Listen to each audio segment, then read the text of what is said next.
বিসমিল্লাহির রহমানির রহিম। Hello everyone, আসসালামু আলাইকুম। স্বপ্ন নূরের সংসার থেকে আমি নূর আপনাদের ওয়েলকাম করছি নতুন একটি লাইফস্টাইল ব্লগ ভিডিওতে। কাছে এবং দূরে, দেশ এবং প্রবাস থেকে যারা প্রতিনিয়ত আমাকে দেখেন, আল্লাহ তাআলার অসীম রহমতে আপনারা সবাই ভালো আছেন, আমরাও আলহামদুলিল্লাহ ভালো আছি। আমার আজকের ভিডিওর কথা এবং কাজ কোথাও কোনো অংশ যদি আপনার একটু হলেও ভালো লেগে থাকে তাহলে প্লিজ হার্ডলি রিকোয়েস্ট রইল একটি লাইক দিয়ে ভিডিওটা কন্টিনিউ করুন। আপনার ছোট্ট একটি লাইক আমাকে নতুন একটি দিনের ভিডিও মেক করার উৎসাহ যোগায়। সেই সাথে এখনও যদি চ্যানেলটিকে সাবস্ক্রাইব করে না থাকেন তাহলে প্লিজ সাবস্ক্রাইব করে আমার পরিবারের একজন বন্ধু হয়ে থেকে যেতে পারেন। আর হ্যাঁ, অবশ্য পাশে থাকা অল অপশনটা অন করে রাখবেন। আমি যখনই ভিডিও আপলোড করব নোটিফিকেশন পৌঁছে যাবে আপনার কাছে। আপনি আপনার সময় মতো আমার ভিডিওগুলো দেখে নিতে পারবেন। যারা এই কাজগুলো করে প্রতিনিয়ত আমাকে সাপোর্ট দিচ্ছেন তাদের প্রতি রইল অনেক অনেক দোয়া, সেই সাথে অনেক বেশি কৃতজ্ঞতা। প্রতিদিন যে কত শত কাজ করা লাগে, এই কাজগুলো এলোমেলো হয়, আবারও গুছিয়ে পরিপাটি করে ফেলি। আর এটাই হচ্ছে গৃহিণীদের কাজ। তো এই যে আমি কিন্তু আজকের পুরো ব্লগে হচ্ছে 2-3 দিনের ভিডিও একটু একটু করে আপনাদের সাথে হচ্ছে শেয়ার করেছি। আশা করছি আমার এই দিকগুলো আপনারা ক্ষমা সুন্দর দৃষ্টিতে দেখবেন। আমি আসলে আজকে বলা যায় গত 2-1 দিন কোনো ভিডিওই মেক করছি না। আমি আমার মতো করে হচ্ছে চলছি। মাঝে মাঝে নিজেকে একটু টাইম দিতে হয়, তাহলে কিন্তু দেখবেন সব কিছুতে একটু ভালো লাগা শুরু হয়। দেখা গেছে একটানা কাজ করলে তখন শরীরে অনেকটাই ক্লান্তি চলে আসে, মনেও কাজের প্রতি অনীহা চলে আসে। তো এজন্য হচ্ছে নিজেকেও সময় দিই, সংসারকেও সময় দিই। তো সবসময় সংসারকে সময় দিলে হবে না, নিজের কথাও চিন্তা করতে হবে। তো আজকে আমার স্বপ্নের কাঙ্ক্ষিত টেবিলটিকে সাজিয়ে গুছিয়ে নিলাম। সাজিয়ে গুছিয়ে আর কি নিব, মানে একটা মানি প্লান্ট গাছ আছে, এগুলা দিয়ে হচ্ছে একটু মানে গোছানো আর কি। তাছাড়া আর বেশি কিছু না। তবে খুব ইচ্ছা আছে এখানে একটু টিউলিপ ফুল দেওয়ার জন্য। টিউলিপ ফুলগুলো আমার কাছে অনেক বেশি ভালো লাগে, তবে ইনশাল্লাহ চেষ্টা করছি। তো অনেকে হচ্ছে আমাকে বলেছিলেন, অনেকবার বলেছিলেন যে আপু ডাইনিং টেবিলের প্রাইস কত নিয়েছে। তো ডাইনিং টেবিলের প্রাইস আজকে আপনাদের সাথে অবশ্যই শেয়ার করব। যদিও আমার ওই গত ভিডিওটাতে বলার কথা ছিল, সত্যি কথা বিশ্বাস করেন আমি কিন্তু সত্যি ভুলে গেছিলাম ভয়েস ওভার যখন করেছিলাম দামটা বলতে। পরবর্তী সময় আমার মনে পড়েছিল। তো এই টেবিলের প্রাইস হচ্ছে, এটা হচ্ছে 6 চেয়ারের একটা টেবিল। আপনারা হয়তোবা দেখে নিশ্চয় বুঝতে পেরেছেন। আর আমার আগের 2টা চেয়ার ছিল, আর এখন হচ্ছে 4টা চেয়ার আমি কিনেছিলাম। আর এই চেয়ারগুলো আমার খুব ভালো লাগার এবং ভালোবাসার চেয়ার। এগুলো আমি প্রথম দেখাতে আজ থেকে 6-7 বছর আগে আমি 2টা কিনেছিলাম। আর এখন আবার আমি 4টা কিনেছিলাম। আমার মনে হয় এই টেবিলের সাথে চেয়ারগুলা অনেক সুন্দর দেখা যায় এবং কি একদম ইউনিক লাগে। তো অনেকের কাছে এগুলো আসলে কেমন জানি লাগে, আমার কাছে বিশ্বাস করেন এই চেয়ারগুলো অত্যন্ত ভালো লাগে, অনেক বেশি ভালো লাগে। এই কারণে আমি আবারও এই চেয়ারগুলো এনেছি। এগুলো হচ্ছে RFL ক্লাসিক চেয়ার। এটার গায়ের রেট হচ্ছে 1050 টাকা করে চেয়ারগুলোর, কিন্তু আমি এগুলো এনেছি 1000 টাকা করে। তো আর টেবিলটা হচ্ছে 6 চেয়ারের একটা টেবিল। এটার গায়ের রেট ছিল 5400 টাকা। তো আমি গায়ের রেট যা ছিল তা দিয়ে আমাকে আনতে হয়েছে। বাসাতে আনতে আনতে প্রায় 200 টাকা ভাড়া গিয়েছে আমার। তো টোটাল হয়েছে 9600 টাকা। আমি এই সব কিছু মিলিয়ে আবার হচ্ছে আমি একটা টেবিল ক্লথ এনেছিলাম, সাথে একটা ট্রান্সপারেন্ট এনেছিলাম। তো ওই 2টা মিলিয়ে হচ্ছে 570 টাকা গিয়েছিল। আমার টেবিল চেয়ার এবং টেবিল ক্লথ সহকারে আমার হচ্ছে 10,170 টাকা পড়েছে। পুরো টোটাল হিসাব দিয়ে দিয়েছি।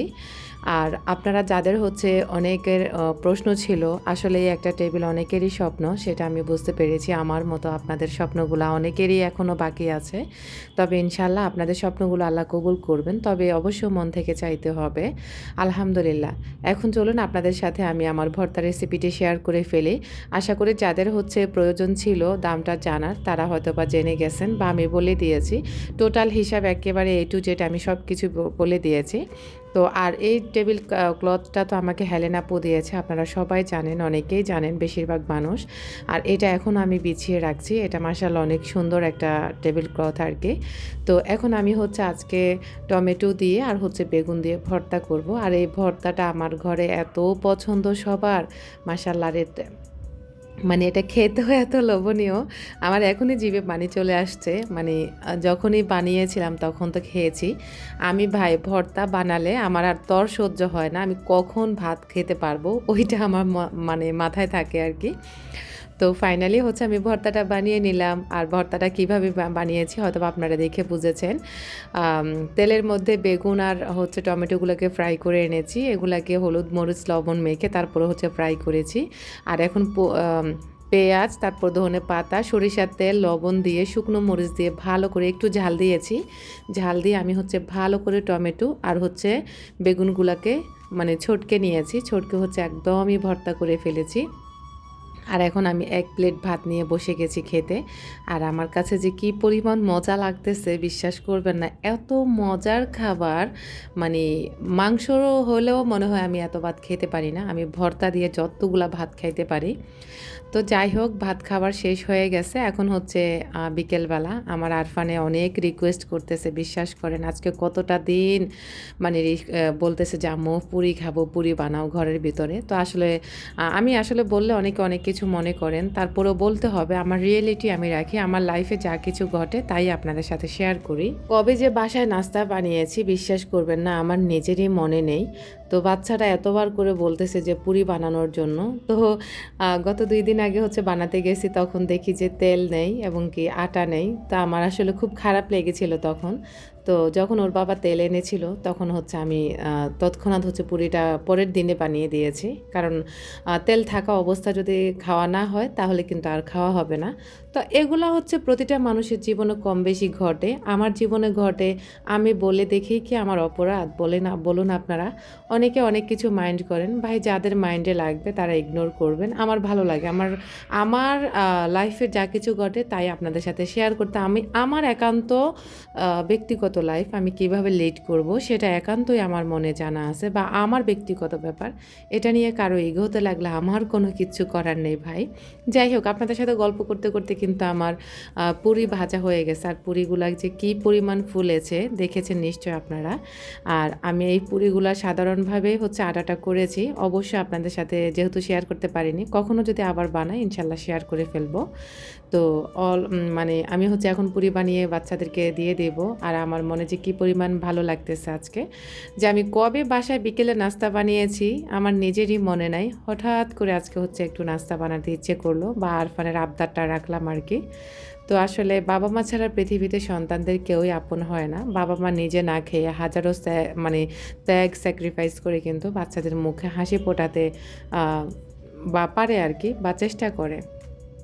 তো এই যে আপনাদের সাথে গল্প করতে করতে কিন্তু আমার সমস্ত পুরি হয়ে গেছে। আর এই পুরিগুলা চা দিয়ে চুবিয়ে খেতে যে কী পরিমাণ মজা, যারা এখনও এই পুরিগুলা খান নাই এগুলা খাবেন। আমাদের নোয়াখালীতে কিন্তু এই ধরনের পুরিগুলো অনেক বানানো হয়। তো অনেকে লুচি বলেন, আসলে আমরা পুরিই বলি। যাই হোক যে যেটাই বলে আর কি।